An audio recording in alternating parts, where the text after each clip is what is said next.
Kaya kung nasaan ka man ngayon, tanungin mo ang sarili mo, sino ang teacher na nagtanim ng mindset na meron ka? Reach out, say thank you, or better yet, pay it forward. Kasi, the best way to honor a teacher is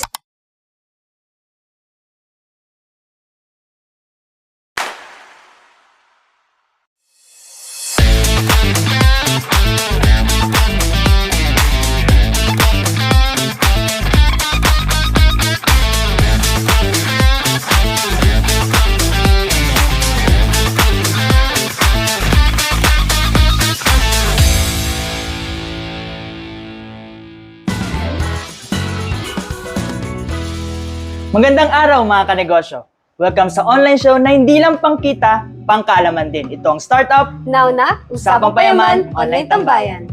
Ngayong episode, medyo iba ang timpla. Hindi muna tayo mag-uusap tungkol sa mga technical matters like branding, pricing, or even supply chain. Today, we honor the unsung heroes behind many successful entrepreneurs, ang mga teachers natin. Kahit katatapos lang ng World Teachers Day kahapon, hindi kami magpapauli sa pagbibigay pugay sa mga huwarang guru natin. Kaya naman, we're connecting the dots between teaching principles and entrepreneurial success, from the classroom to the cash flow. Hana, natatanda mo ba yung mga drills sa school mo? Yung multiplication table, spelling test, labeling ng body systems. Nakakainis sila dati pero yung akala mong torture, yung pala, training for consistency. I totally agree. Sa negosyo, hindi naman sapat ang one-time pitch. You repeat, refine, and rehearse hanggang maging pulido. Gaya sa school, sa pagnenegosyo, mastery through repetition is a good principle to follow. Repetition builds rhythm, and in business, rhythm builds reliability. Reliability ignites confidence to strive more. Second teaching principle naman ang differentiated instruction. Sa pagnenegosyo, para itong customer segmentation. Diba, our teachers adjust a different learning style ng mga students, visual, auditory, or kinesthetics. Sa pagnenegosyo, ganun din. Tama, iba-iba ang customers, so dapat alam kung paano sila kakausapin at isa-serve. Hindi pwedeng one size fits all. Kung sa school may sections, sa business meron namang market segments. I remember din, Hana, nung mga students pa tayo. May mga quizzes na akala mo pampasakit ng ulo tapos hindi naman pala graded. Pero ginagamit pala ito ng mga teachers para malaman kung saan ka nahihirapan at kung anong lessons yung madali mo lang makuha. Kasi nga, feedback is your compass. This teaches us the principle of assessment driving strategy. Assessments make the teachers understand how you respond to lessons and how they were presented. Sa negosyo, ganun din. Hindi pwedeng feeling ko, okay ito naman, sa tingin ko. Dapat may data na basehan. Sales, engagement rate, or customer feedback. Para malaman kung okay ang produkto, ask the customers. Tingin mo performing well at malaki ang potential ng mga ka-team mo? Check their production numbers.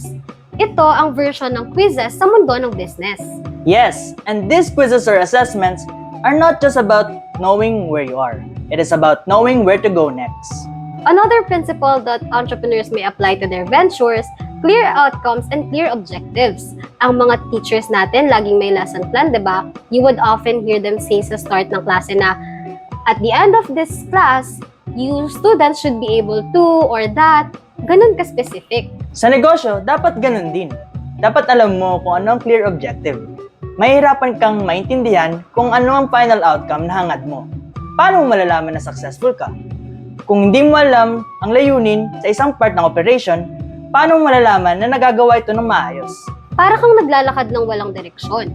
Dapat sa simula pa lang, alam mo na kung ano ang gusto mong makuha o marating o mangyari. Para sa gitna, hindi ka naliligaw o nag-aalangan sa pinili mong daan. Diba? Next principle is resourcefulness over resources. Ang mga modern teachers ngayon, kahit kapos sa resources, effective pa rin ang pagtuturo. Totoo yan. Entrepreneurs should learn this creativity from them. Kung kulang sa puhunan, maraming paraan para may sakatuparan ang inaasam na negosyo.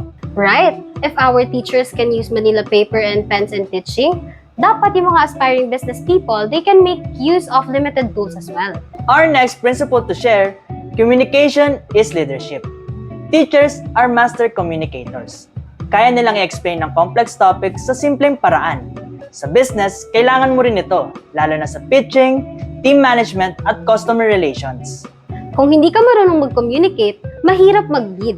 And if you are not even trying to connect with customers, employees, and even business partners, everything will go down the drain. Lastly, impact over income. Teachers teach not just for the money, but for the mission. Gusto nilang mag-transform ng buhay ng isang mag-aaral. Without a doubt, it is passion talaga that drives them to stay long sa industry. Kaya nga, entrepreneurs should think the same way. Create real value, solve real problems, then income will follow.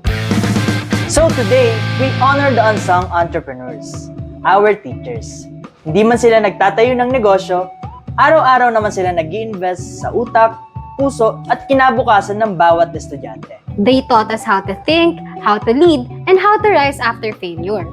These are the same skills we use in building businesses, chasing dreams, and creating impact. Kaya kung nasaan ka man ngayon, tanungin mo ang sarili mo, sino ang teacher na nagtanim ng mindset na meron ka? Reach out, say thank you, or better yet, pay it forward. Kasi, the best way to honor a teacher is to become one. Mentor someone. Share what you know and build a legacy that multiplies. If you like our special episode today, please like, share, and follow our page for more. I'm your host, Hannah. And I'm Brian. We hope to see you next time here in Startup Now na, Usapang Payaman, Online Tambayan. Bye!